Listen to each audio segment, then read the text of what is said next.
Jangan lupa di-subscribe, like, dan terima kasih atas dukungannya. Mari kita dengar cerita sebelumnya, pernikahan dadakan dengan CEO bab 16. Dalam dunia bisnis di kota Mambera, siapapun yang disukai Stefan akan mengalami perubahan besar dalam hidupnya. Masa depannya akan cerah.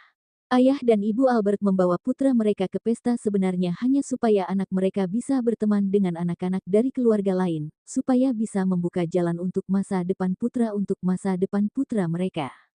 Pak Albert barusan. Aku baru saja mengantar dua kakakku keluar untuk naik taksi, kemudian kembali ke sini. Sebelum Stefan sempat menyelesaikan pertanyaannya, Albert berinisiatif untuk menjelaskan apa yang baru saja dia lakukan. Dia takut Stefan salah paham, mengira dia tidak suka dengan acara seperti ini, atau mengira dia menganggap pelayanan hotelnya tidak bagus. Mambera Hotel adalah salah satu hotel milik keluarga Aditama. Stefan menanggapi dengan singkat, lalu berjalan melewati Albert, bersikap seolah-olah dia hanya menyapa Albert atas dasar kesopanan. Albert tidak paham apa yang sedang terjadi. Dia hanya melihat kerumunan orang mengepung Stefan dan berjalan melewatinya. Dia langsung menjadi orang yang terbuang. Kalau menghadiri pesta, Stefan biasanya hanya menyetor muka dan langsung pergi. Orang-orang juga sudah terbiasa.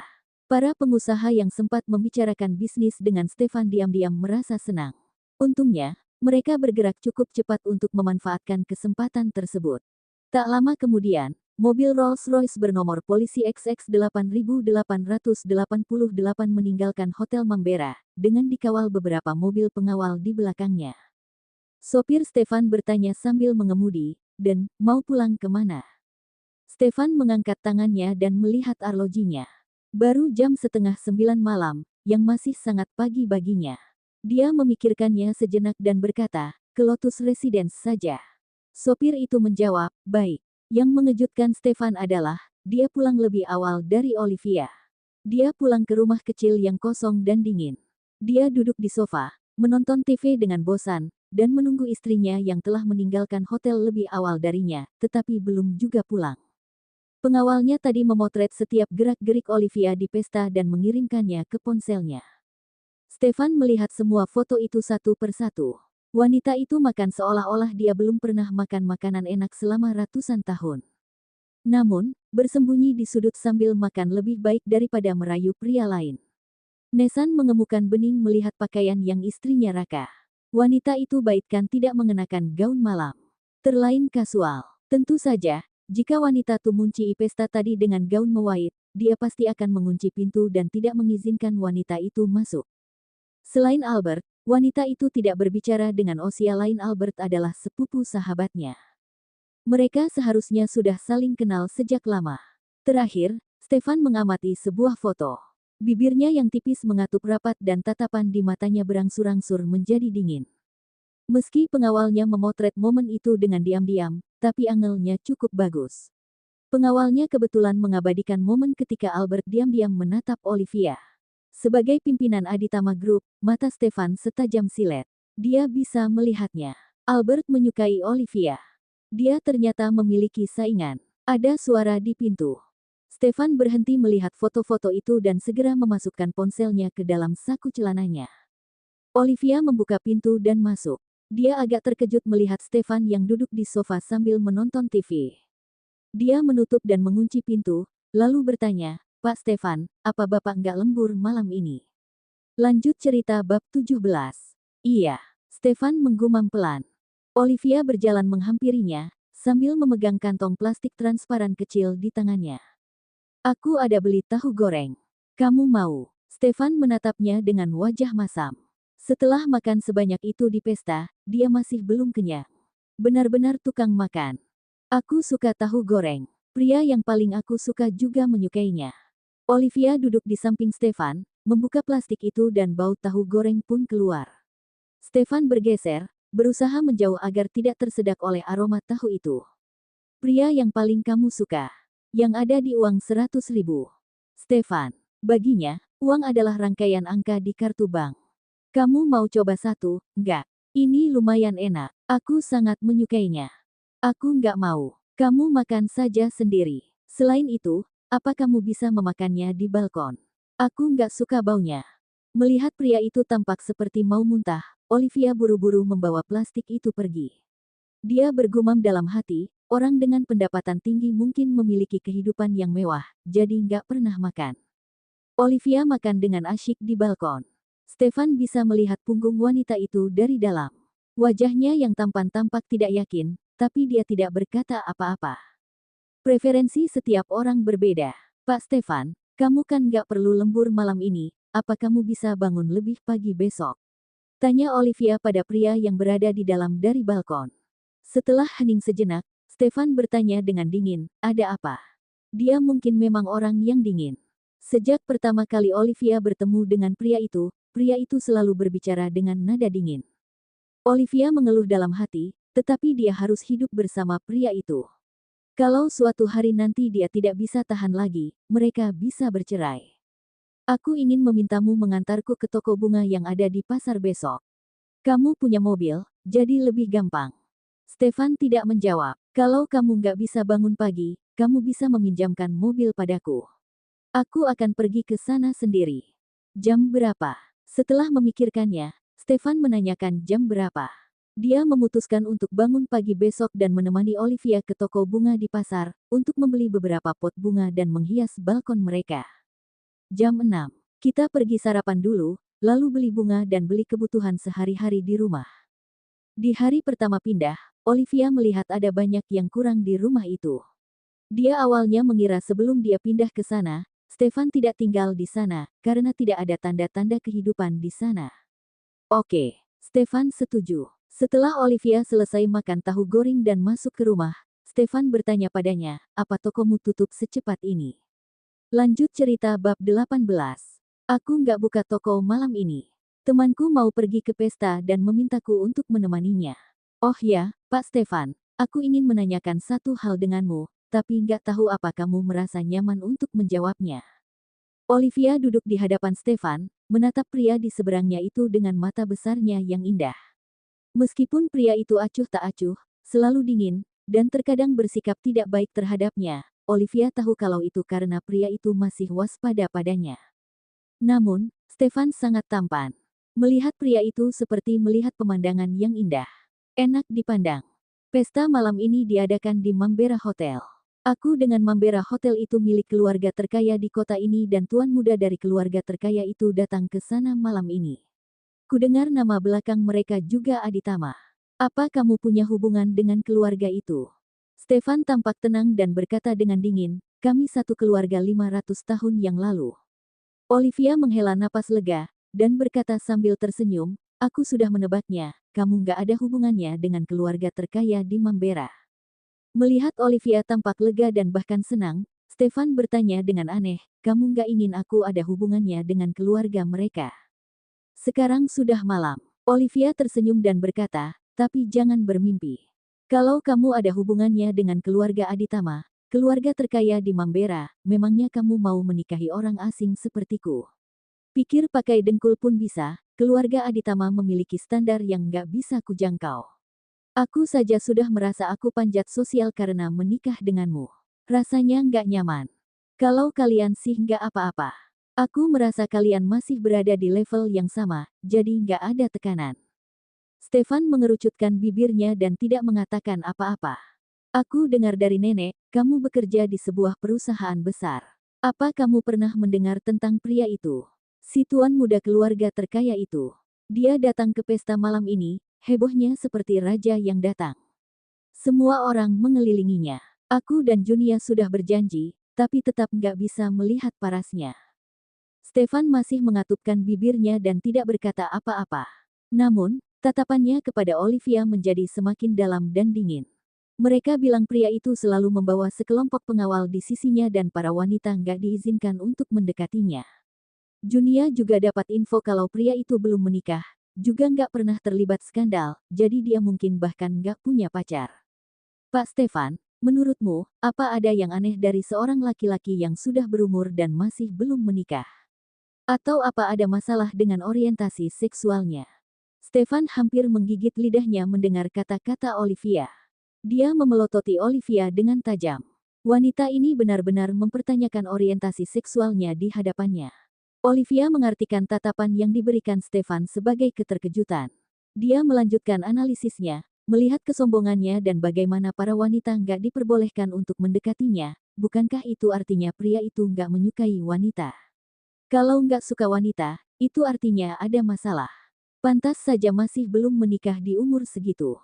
Kita orang biasa nggak bisa mengerti dunia orang kaya. Stefan menekan keinginan untuk mencekik wanita itu. Dia bertanya dengan dingin, bagaimana kamu bisa tahu kalau dia sudah tua? Apa ada yang salah kalau dia nggak ingin para wanita mendekatinya? Dia adalah kepala keluarga dari keluarga Aditama. Ini bukan hal kecil. Orang yang bisa menjadi penerus keluarga, sukses, matang dan mantap dalam segala hal, setidaknya pasti berumur 35 tahun ke atas. Itu sudah hampir berumur paruh baya. Bagi wanita muda sepertiku, sebutan apa lagi yang cocok untuknya kalau bukan pria tua? Stefan membuka mulutnya, tapi tidak bisa membantah. Dia tidak bisa memberitahu wanita itu bahwa tuan muda keluarga Aditama baru berusia 30 tahun. Hanya 5 tahun lebih tua dari wanita itu dan sama sekali belum tua. Setelah beberapa lama, Stefan bertanya dengan dingin, kamu begitu tertarik dengan pria itu? Aku nggak tertarik, hanya saja, ini pertama kalinya aku mendengar gosip tentang CEO itu dari jarak dekat. Jadi, aku menebak-nebak sedikit. Bibi Junia sangat berharap pria itu bisa menyukai Junia. Tapi, Junia juga nggak mau menikah dengan orang kaya, karena begitu menjadi menantu orang kaya, hidup nggak akan tenang. Dia sudah sering mendengar Junia berbicara tentang kesulitan bibinya ketika baru menjadi menantu keluarga konglomerat. Padahal, keluarga Santoso adalah keluarga miliarder. Meskipun keluarga mereka kaya karena tanah mereka yang dibeli negara, tapi mereka punya harta yang cukup banyak. Orang seperti Bibik Junia saja menderita ketika menjadi menantu keluarga konglomerat, apalagi wanita biasa seperti mereka. Jangan harap bisa mendapatkan kisah seperti Cinderella dan pangerannya. Hari sudah larut, aku mandi dulu. Setelah mengobrol sebentar dengan suaminya, Olivia tidak dapat memikirkan topik baru lagi. Bagaimanapun juga, mereka masih tidak cukup mengenal satu sama lain. Dia bangkit dan berjalan pergi ke balkon untuk mengambil jemuran. Waktu mendekorasi rumah dulu, kamu seharusnya menyuruh orang untuk memasang 2 palang horizontal di balkon. Supaya mudah kalau mau menjemur baju. Stefan tidak menjawab. Dia membeli rumah yang sudah jadi. Dia biasanya tidak pernah mengurus hal-hal kecil seperti itu. Mana dia tahu kalau dia harus memasang 2 palang horizontal di balkon untuk menjemur baju. Lanjut cerita 19. Weekend ini, setelah bertemu orang tuamu, aku akan pulang ke kampung halamanku dan memotong 2 batang bambu, lalu membawanya ke sini. Stefan berkata dengan datar, nggak perlu. Aku akan menyuruh orang datang untuk memasangnya besok. Masa menantu dari keluarga Aditama harus sampai pergi ke pedesaan untuk memotong 2 batang bambu dan membawanya pulang ke sini hanya untuk dipakai. Menjemur pakaian. Bisa-bisanya wanita ini memikirkan itu. Boleh juga. Kalau begitu tolong, ya. Ini juga rumahku. Olivia berdeham mengiyakan, lalu berjalan ke kamar sambil membawa jemuran di lengannya. Dia membuka pintu, kemudian menoleh lagi ke Stefan dan berkata, kalau kamu mau, kamu bisa membawa pakaianmu keluar setelah mandi. Aku akan sekaligus mencuci bajumu ketika mencuci bajuku. Nggak perlu, makasih. Aku akan menyuruh orang datang membawa 2 mesin cuci besok. 1 untuk kamar mandi di masing-masing kamar. Jadi lebih gampang. Oke, kalau sudah beli, beritahu aku berapa harga mesin cucinya. Aku akan membayar setengahnya. Pria ini sudah memberinya kartu ATM dan bilang uang di dalamnya bisa dipakai untuk kebutuhan rumah tangga. Kalau mau beli mesin cuci, dia tentu tidak boleh membiarkan pria ini membayar semuanya. Stefan berkata dengan datar, 2 mesin cuci nggak mahal, paling berapa? Aku masih sanggup membayarnya. Lagi pula, ini kan juga perlengkapan untuk di rumah kita. Dia takut Olivia akan mengira dia orangnya boros, jadi dia menjelaskan lagi, aku biasanya sibuk bekerja, sering pergi pagi dan pulang malam. Pakaianku sering kubawa ke laundry untuk di dry cleaning, jadi aku nggak beli mesin cuci sebelumnya. Dia bukannya boros, tapi karena dia tidak mempertimbangkannya sampai sejauh itu. Dia juga tidak tahu di rumah biasa butuh apa saja. Selama 30 tahun hidupnya, dia menjalani kehidupan mewah dan nyaman sebagai tuan muda. Meskipun dia juga sering melakukan hal-hal sesuai kemampuannya, dia benar-benar tidak pernah mencuci pakaian. Aku mengerti. Olivia juga tahu bahwa banyak pekerja kantoran berjabatan tinggi yang hidup seadanya karena terlalu sibuk. Mereka tidak akan memikirkan hal-hal yang menyangkut kehidupan rumah tangga sehari-hari. Pak Stefan, istirahatlah lebih awal. Olivia masuk ke kamar, lalu menutup pintu dan menguncinya. Mendengar suara pintu dikunci, ekspresi di wajah Stefan berubah masam. Dia merasa wanita itu bersikap waspada dengannya. Namun, mengingat dirinya sendiri juga mengunci pintu setiap malam, bahkan juga mengunci jendela karena waspada dengan wanita itu, dia merasa impas. Dia suka dengan gaya mereka hidup bersama seperti ini. Wanita itu punya batasan. Dia juga punya batasan. Mereka saling menghormati dan saling memberi ruang yang cukup untuk bebas melakukan apa yang mereka mau. Yang paling penting adalah, wanita itu tidak memintanya untuk memenuhi tugasnya sebagai seorang suami. Setelah beberapa saat, Stefan mengeluarkan ponselnya dan menelepon Pak Arif, kepala pelayan di rumah. Setelah Pak Arif mengangkat telepon itu, dia memerintahkan dengan suara rendah, "Pak Arif, tolong bantu aku untuk membawa 2 unit mesin cuci ke Lotus Residence besok. Bapak saja yang pilih mau merek apa. Nggak perlu yang terlalu mahal, tapi juga jangan terlalu murah." Pak Arif mengiyakan dengan hormat. Setelah itu, Stefan menutup telepon. Dia kembali melihat ke arah pintu kamar Olivia yang tertutup rapat, bangkit dan kembali ke kamarnya sendiri. 1 malam lagi berlalu. Pukul 6 pagi keesokan harinya, Stefan dibangunkan oleh suara telepon. Dia mengambil ponselnya dan melihat ke layar, mendapati Olivia yang sedang meneleponnya. Dia merasa agak kesal, tapi menahannya dan mengangkat telepon itu. "Pak Stefan, apa kamu sudah bangun? Kita kan sudah janji mau kap." Di wajah Stefan, yang pergi ke toko bunga jam 6. "Sudah. Kalau begitu, aku akan menunggumu. Cepatlah." "Oke." Stefan sudah berjanji semalam, jadi meski sekarang masih ngantuk, dia tetap cepat-cepat bangun, mandi dan berganti pakaian, lalu keluar. Olivia membawa dompet kecil berisi ponsel, kunci, dan kartu ATM yang diberikan Stefan untuk keperluan rumah tangga. Dia akan mencari mesin ATM untuk memeriksa saldo di dalam kartu itu nanti. Melihat saldonya untuk membeli barang. Lanjut cerita bab 20.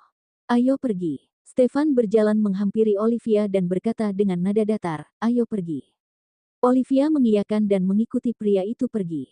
Pasangan suami istri itu berjalan bersama tanpa berbicara. Olivia ingin mencari topik pembicaraan, tapi ketika melihat ekspresi serius di wajah Stefan, yang tampak selalu tegang dan susah didekati itu, dia jadi kehilangan ketertarikan untuk berbicara dengan pria itu. Orang seperti Stefan seharusnya menjadi guru. Orang seserius dia pasti bisa membuat para siswa diam. Tak lama kemudian, mereka tiba di pasar. Olivia mengarahkan Stefan untuk memarkir mobilnya di sebuah spot kosong. Setelah turun dari mobil, dia berkata pada pria itu, "Ayo, kita sarapan dulu." Stefan tidak mengatakan apa-apa, mengikuti Olivia dalam diam. Stefan baru pertama kali pergi ke pasar. Dia merasa sangat tidak nyaman, tetapi dia tetap menuruti keinginan Olivia dan tidak ingin wanita itu terlihat tidak nyaman. Keduanya masing-masing memesan semangkuk mie kuah di restoran yang menjual menu sarapan. Olivia juga memesan 1 bakul pangsit kecil kukus. Dia orangnya kuat makan, 1 porsi mie kuah nggak buat dia kenyang. Stefan makan dengan sangat lambat. Olivia merasa pria itu terlihat sangat tampan ketika sedang makan. Selera makannya jadi semakin baik ketika melihat pria itu makan. Kalau bukan karena dia takut Stefan akan kesal karena dia makan terlalu banyak, dia sebenarnya masih bisa memesan semangkuk pangsit kuah dan bika Ambon. "Kalau kamu masih belum kenyang, pesanlah apapun yang kamu mau." Stefan bisa melihat bahwa Olivia masih ingin makan. Dengan nafsu makan yang besar seperti itu, 1 porsi mie kuah dan 1 bakul kecil pangsit mana kenyang. Di pesta tadi malam, wanita ini makan tanpa henti selama lebih dari 1 jam. Meski begitu, wanita itu masih membeli tahu goreng di luar untuk memakannya di rumah. Olivia memiliki badan yang ramping, ukuran yang standar untuk model. Dia sangat jago makan, sampai tidak tahu kemana perginya nutrisi yang dia makan. "Aku sudah kenyang. Melihatmu makan itu jadi gampang lapar." Stefan mengerutkan kening. "Hehe, jangan marah, dong. Maksudku adalah kamu kelihatan menikmati makananmu. Ketika melihatmu makan, aku jadi merasa makanan yang kamu makan itu makanan mewah dan super lezat, membuatku ingin memakannya juga." Stefan melirik Olivia, tidak mengatakan apa-apa. Dia kembali menundukkan kepalanya dan memakan mie kuahnya. Dia tidak terbiasa makan menu seperti ini. Itu sebabnya dia makan dengan sangat lambat. Selesai makan dan minum, Olivia membawa Stefan pergi. Dia tidak langsung pergi ke toko bunga, tapi pergi ke sebuah mesin ATM yang bisa diakses 24 jam tidak jauh dari sana. Stefan melihat wanita itu mengeluarkan kartu ATM yang dia berikan dari dompet kecilnya. Olivia memiliki ingatan yang baik, sehingga dia langsung mengingat PIN rekening yang ditulis Stefan setelah membacanya. Dia memasukkan kartu itu ke mesin ATM, memasukkan kata sandi, dan memeriksa saldonya. Saldonya hanya 200 juta. Uang sebanyak 200 juta sudah cukup untuk membeli perabotan dan peralatan rumah tangga yang akan dipakai sehari-hari. Kalau uangnya nggak cukup, bilang padaku. Aku akan mentransfer uang ke sana. Ini sudah banyak banget. Keluarga kecil yang terdiri dari 2 orang mana butuh uang sebanyak itu.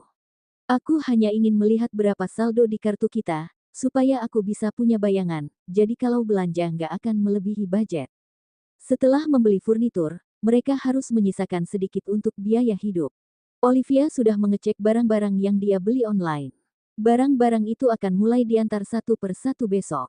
Yang jelas, dia pasti bisa memasak sendiri dan menyiapkan satu meja penuh hidangan lezat pada hari dia bertemu dengan mertuanya nanti. Ayo pergi ke toko bunga. Olivia memasukkan kartu bank itu kembali ke dompetnya, lalu mengajak Stefan ke toko bunga yang berada tidak jauh dari sana. Ada beberapa toko bunga di dekat pasar itu.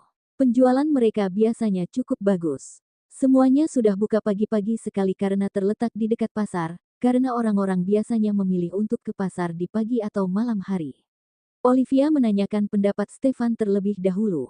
Setelah mengetahui pria itu tidak ada permintaan khusus dalam membeli bunga, dia pun membeli beberapa pot sesuai seleranya.